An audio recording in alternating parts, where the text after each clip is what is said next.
après la loi immigration qui reprend directement dans le texte des propositions issues du programme de Jean-Marie Le Pen et du Front National. On se retrouve avec un Premier ministre qui parle comme l'extrême droite et qui explique qu'il y aurait une submersion migratoire dans ce pays. Alors, Monsieur le Premier ministre, ces mots sont indignes d'un Premier ministre. Ils sont indignes parce qu'il n'y a aucune submersion migratoire. Ce sont des mensonges que répète à l'envi l'extrême droite et qui ne correspondent à aucun fait.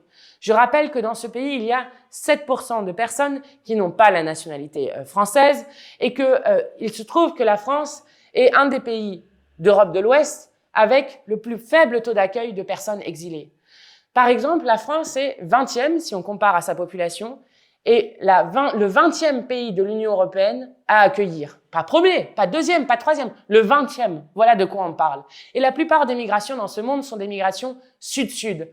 Et je dois dire que tous ces gens qui sont des hypocrites continuent non seulement à fabriquer des sans-papiers avec l'impossibilité pour les gens, même lorsqu'ils ont des titres de séjour, à pouvoir juste avoir un rendez-vous à la préfecture et qui se retrouvent du coup dans l'illégalité parce qu'ils n'ont pas ces rendez-vous.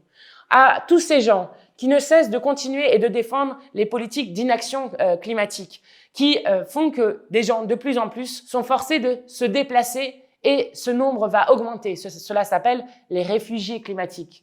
Et encore mieux, de tous ces gens qui ne cessent de promouvoir le libre-échange. Les macronistes n'ont cessé de signer des accords de libre-échange.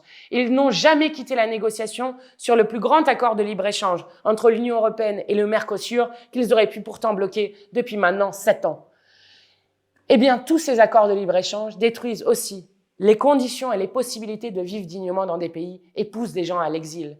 Que tous ces gens qui ne défendent pas le droit international et qui du coup laissent la loi du plus fort s'appliquer. Et donc les guerres, là aussi, faire fuir des gens par centaines de milliers, par millions à des endroits, ont une responsabilité directe dans ce qu'il se passe.